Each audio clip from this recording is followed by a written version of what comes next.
Una de las pesadillas de un estudiante de español es elegir bien las formas verbales. Por ejemplo, cuando llega un extranjero a Salamanca, ¿qué debe decir? ¿Vine, he venido o venía? Vamos a hablar de esta riqueza de los verbos y de otros temas gramaticales con la profesora Susana Azpiazu, que además es la directora del Centro Internacional del Español. Y lo vamos a hacer aquí, en la Plaza de Anaya, donde se encuentra la Facultad de Filología de la Universidad de Salamanca. El español es una lengua con un sistema verbal bastante fuerte, con muchas formas diferentes que los hablantes aprovechan para modelar sus mensajes a su gusto, hacerlos más expresivos, más interesantes, menos monótonos.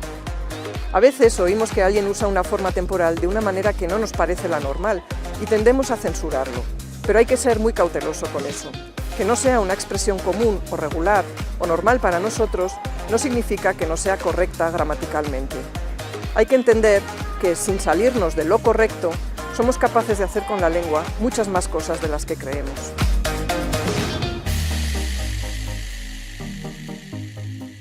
Hola Susana, ¿qué tal? Hola. Estamos a punto casi de empezar una clase, nos atiendes unos minutitos antes. ¿Sobre qué es tu clase?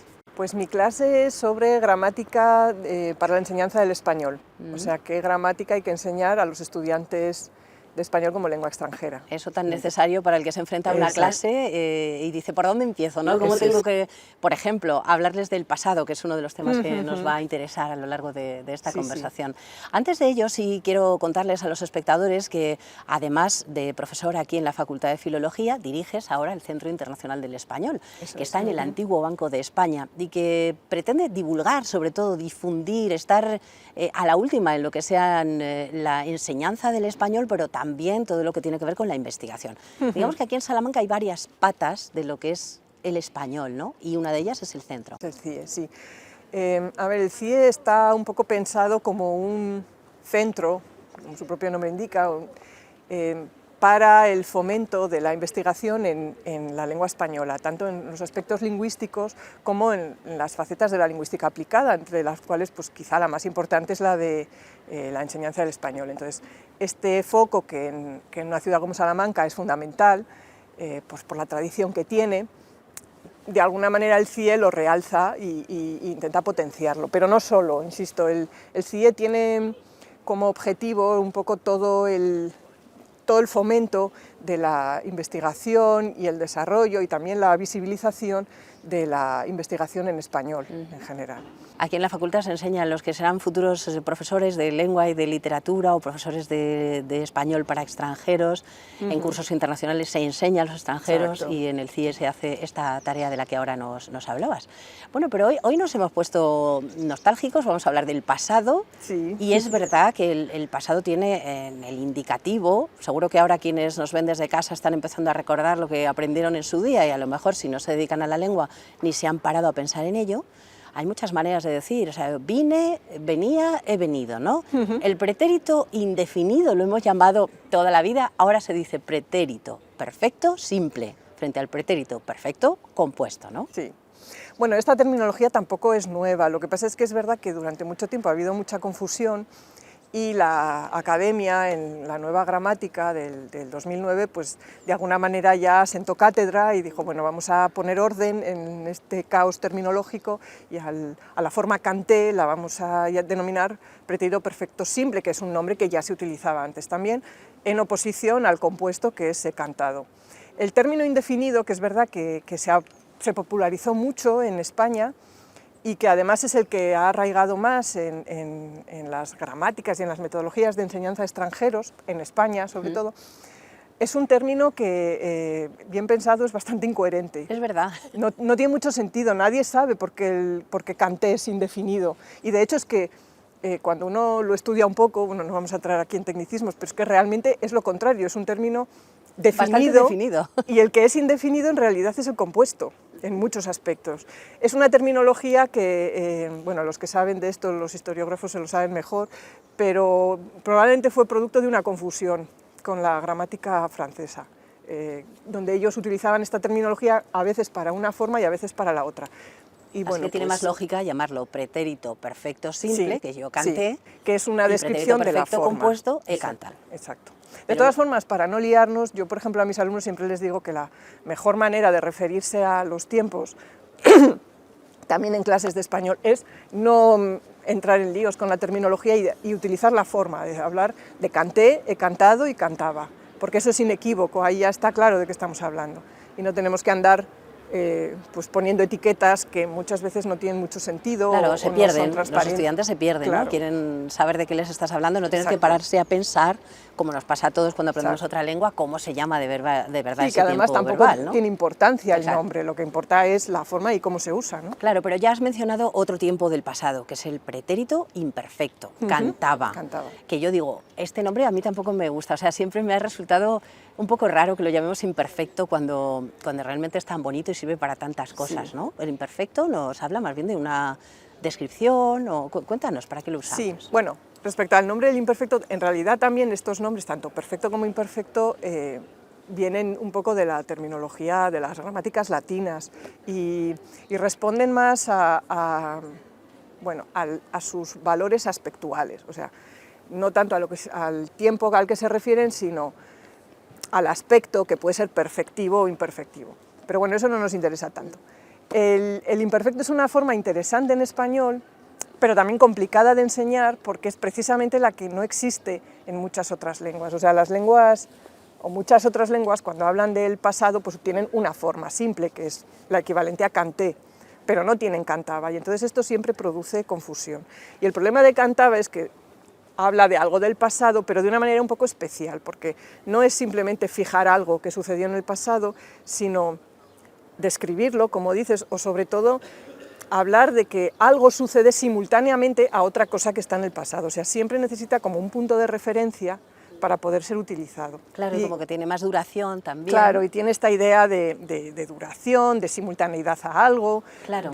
Y eso lo hace muy apto pues, para las descripciones, pero la descripción de situaciones más que de hechos o de eventos concretos, ¿no? Claro, si piensas en, por ejemplo, estás contando algo de tu pasado y dices me dolió o me dolía, es casi mejor decir me dolió, que ya te queda como más, más lejos, puntual y en el pasado y ya está. Lo otro estás como todavía contando algo que Sí, te dolía, ¿verdad? Sí, pero precisamente esa diferencia que es de aspecto, pues el aspecto lo que quiere decir es que son puntos de vista. Tú puedes hablar de lo mismo desde una perspectiva o desde otra, lo puedes ver como... Yo siempre a mis alumnos les digo que la diferencia entre canté y cantaba es que canté es como que tú estás viendo el pasado desde el presente, como si estuvieses en una montaña y ves un bosque, y ves el bosque completo, en todos sus límites, y ves dónde empieza y dónde termina. Pero cuando utilizas cantaba es como que te has metido dentro del bosque, y entonces no ves dónde empieza y dónde acaba. Sabes que estás en el bosque, puedes describirlo, puedes decir cómo son los árboles, pero no ves sus límites, ¿no? Me parece una explicación muy bonita, y yo espero que los que están en casa no digan, uy, se me pierden en cosas técnicas, porque no, es que es muy bonito ver lo que estamos diciendo y pararnos un momento a pensarlo. Hay un imperfecto que es ese de la irrealidad o de la fantasía. Todo el que tenga niños o los haya tenido, sabe, o que recuerde su infancia, recuerda que cuando jugaba, pues decía, venga, yo era la mamá y tú eras el papá. ¿Cómo? No hablamos de pasado, ¿no? Nos ponemos en una situación irreal. Sí, sí, a ver, es muy curioso, y el imperfecto permite eso frente a, por ejemplo, el perfecto, el simple, ¿no? Canté, porque si yo dijera yo fui, yo hice, pues entonces parecería como que realmente eso sucedió. Mientras que si lo utilizamos con el imperfecto, que se llama imperfecto de realidad, bueno, no tanto de realidad como de ficción o lúdico, pues lo que estamos es situándonos en un tiempo que no es el presente, claramente, pero tampoco estoy diciendo que realmente eso sucediera. Y además es propio de los niños, no solo de los niños, también los mayores cuando... por ejemplo, cuando se reparten papeles en una obra de teatro o algo así, ¿no? Pueden también referirse a las situaciones de esa manera, porque bueno, pues les permite, digamos, distanciarse del presente. Lo que están haciendo no es lo que sucede, tampoco es lo que sucedió, es otra cosa, es ficción. Claro, entonces yo eso es lo que venía nos y permite. decía esto y entraba Exacto. por aquí. De esa Y manera por otro lado nos ponemos... también es una especie de descripción, o sea, tiene algo de descriptivo, porque estás describiendo las situaciones.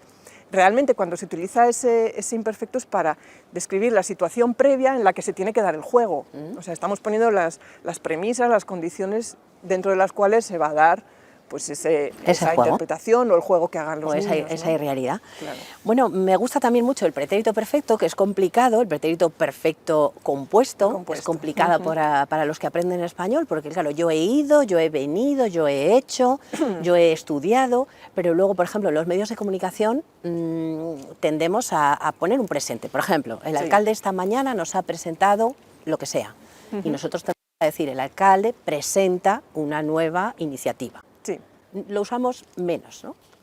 Sí, a ver, precisamente los medios de comunicación españoles sí que usan bastante el perfecto compuesto, pues para darle esta idea de, bueno, de evento del pasado, pero con una cierta actualidad, que eso es lo que tiene la forma de cantado frente a Cante. Cante es el pasado puro, por así decirlo, y además, cuando digo puro, quiero decir que no tiene ninguna relación con el presente, está allí, está en el pasado, es lo que digo de la montaña, yo lo puedo ver, pero yo estoy aquí y el pasado está allí. Presentó lo que sea ayer, claro, y ya está.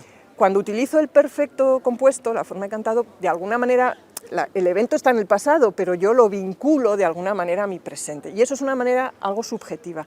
Y en general, en los hablantes de España, del español europeo, lo hacemos de una manera, no todos, porque como sabrán posiblemente los que nos escuchan, sobre todo si son del noroeste peninsular, de la zona de Asturias, León, Galicia, etc., allí lo usan muchísimo menos o no lo usan en absoluto, pero es que en América también se utiliza de otra manera, porque esa idea de vinculación con el presente es hasta cierto punto subjetiva, a ver, no cada hablante, pero cada comunidad de hablantes decide en qué consiste esa conexión con el presente. Y por ejemplo en España lo que se ha generalizado es que esa conexión tenga que ver con que el tiempo, el evento ha terminado pero el tiempo no. Entonces, por ejemplo, si hablamos de lo que ha dicho el alcalde, si lo ha hecho esta mañana, utilizamos he cantado porque el día no ha terminado. Claro.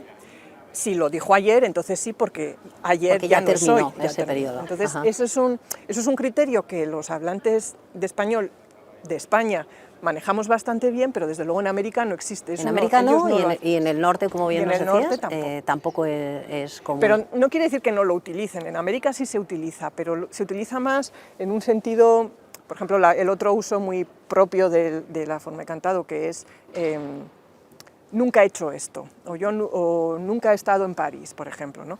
Porque la idea es que hay o sea, nunca en mi vida, digamos que es mi vida la que no ha terminado, la que continúa, y esta, en este caso, no hecho, el no estar en París, pues todavía continúa, ¿no? Entonces, esa idea de algo que tiene un principio en el pasado, pero que sigue siendo exactamente igual en el presente, también se puede expresar con esta forma. Pero un gallego hablando en castellano te dirá, no, nunca fui a París. Sí, ¿no? Es que los gallegos ni por esas, o sea, no. Ni en los pocos casos que los americanos sí utilizarían el perfecto, ellos lo usan.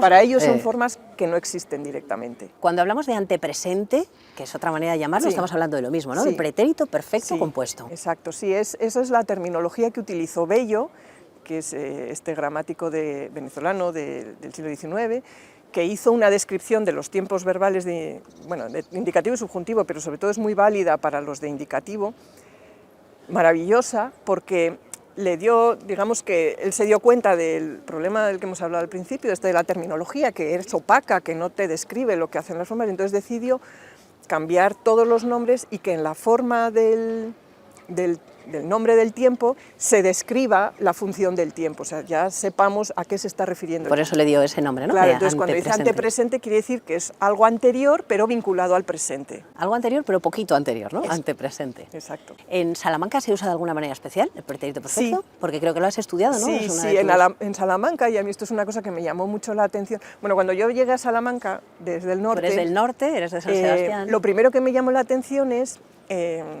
el uso de canté en vez de cantado, que esto también se oye bastante aquí, ¿no? Porque aquí hay conexión también con leoneses, hay mucha gente que viene a estudiar pues precisamente de Asturias y de Galicia, entonces esto de que la gente dijera qué pasó en vez de qué pasado o cosas como eso. Antes estuve con Luis, ¿no? En vez de antes estaba yo en mi variedad de San Sebastián. En esto somos bastante ortodoxos, ¿no? Y aquello me chocó, pero lo entendí porque sabía que, digamos que por la zona era algo que podía darse.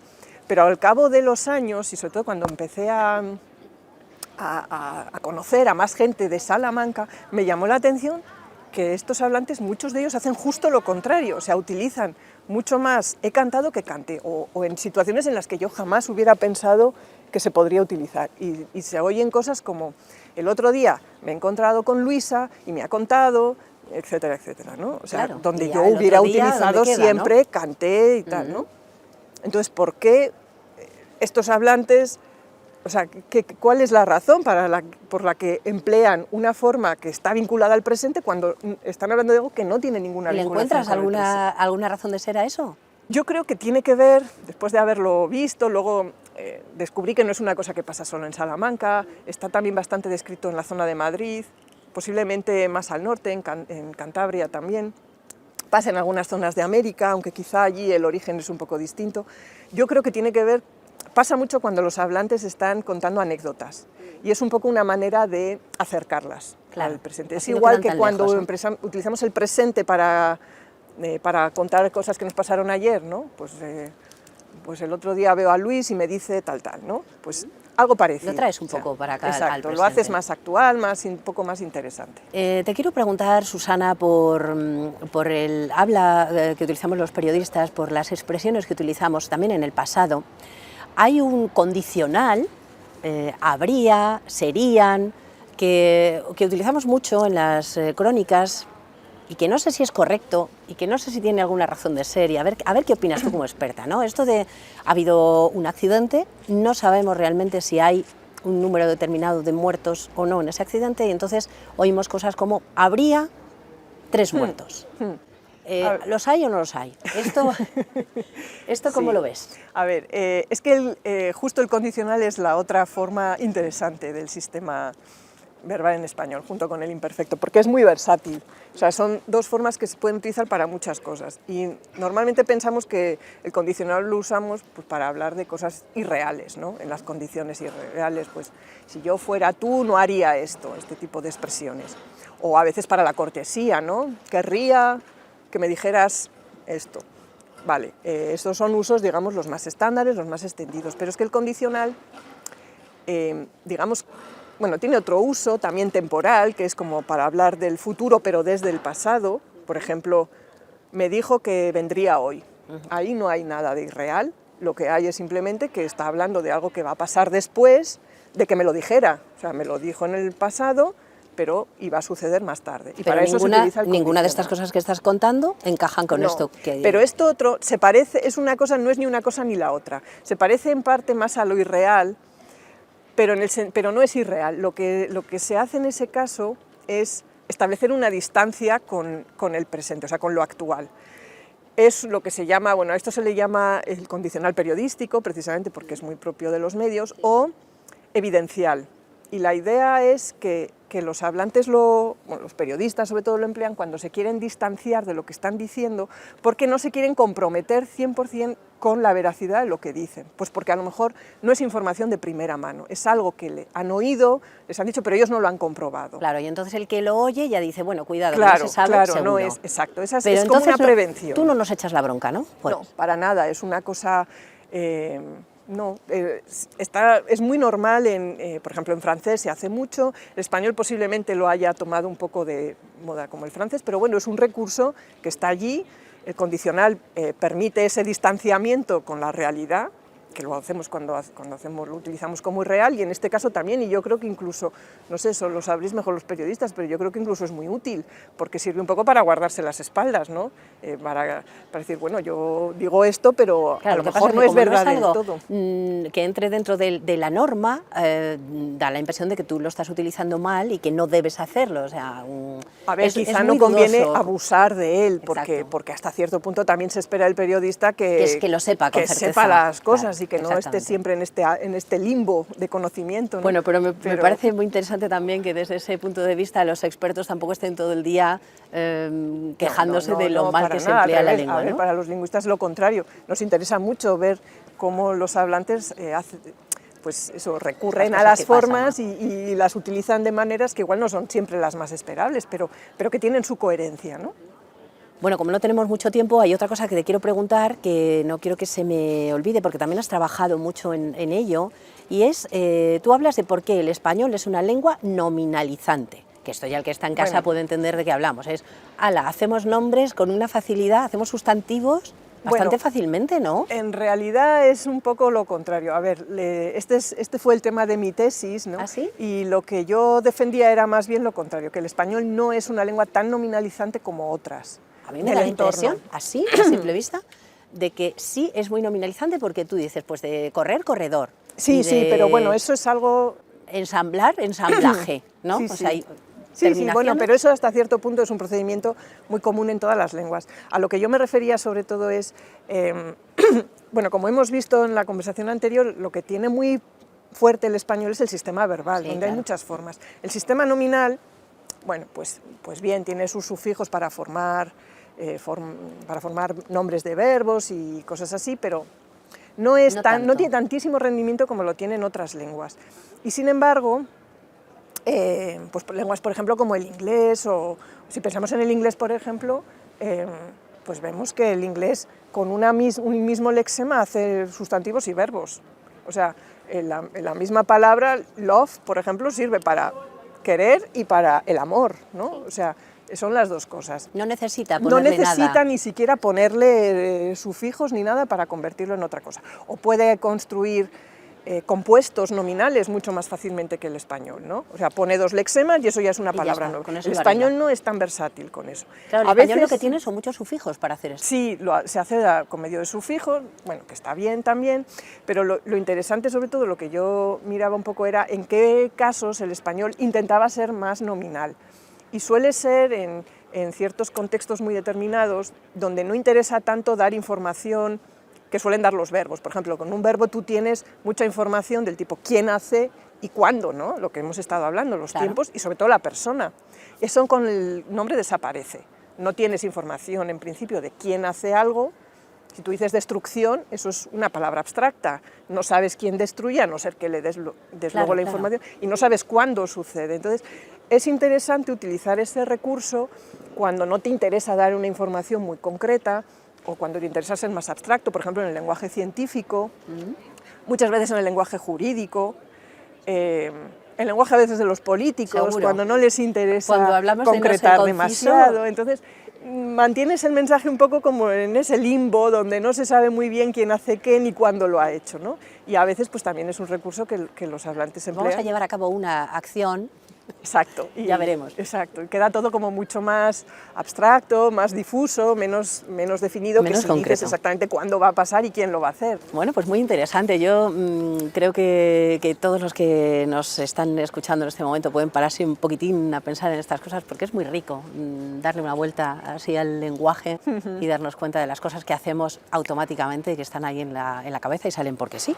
Bueno, antes de irnos, quiero que nos recomiendes un libro, como les pido siempre a nuestros invitados. A ver qué has pensado, Susana. Bueno, no sé pues si es de tu área, ¿no? A ver, cuéntame. a ver, no. Es que no has querido... No me ha parecido conveniente torturar a los espectadores con libros cuestiones sobre gramaticales. lingüística o de temporalidad o cosas así. Vale. No, lo que he traído es este libro, que es bastante reciente, y lo he elegido por razones estrictamente personales, y es porque los autores, que son Ricardo Casas y Francisco Uzcanga, bueno, digamos, yo no los conozco personalmente, pero son dos personas que vivieron su infancia y su juventud, su adolescencia y juventud sobre todo en San Sebastián, en una época en la que yo también vivía allí, en una época muy difícil en el País Vasco en los años 80, y de hecho Ricardo Casas, pues quizá alguno lo reconozca, es el hijo de Enrique Casas, al que mató ETA en su casa, delante de él. Y bueno, el libro es otro de estos libros que están saliendo últimamente desde que afortunadamente terminó toda esta pesadilla del terrorismo, en que ya por fin se puede hablar de lo que supuso todo esto para las víctimas, cómo cambió sus vidas.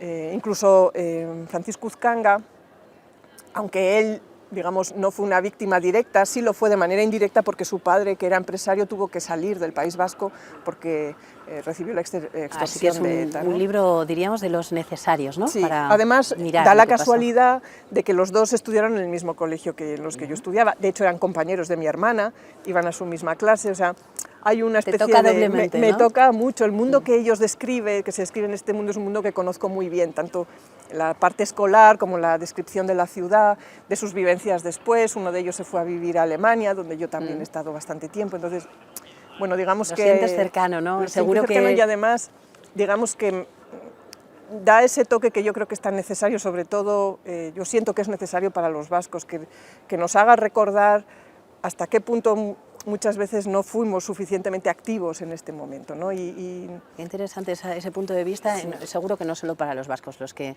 lo lean seguramente se acercarán a esa historia que tenemos ahí tan reciente.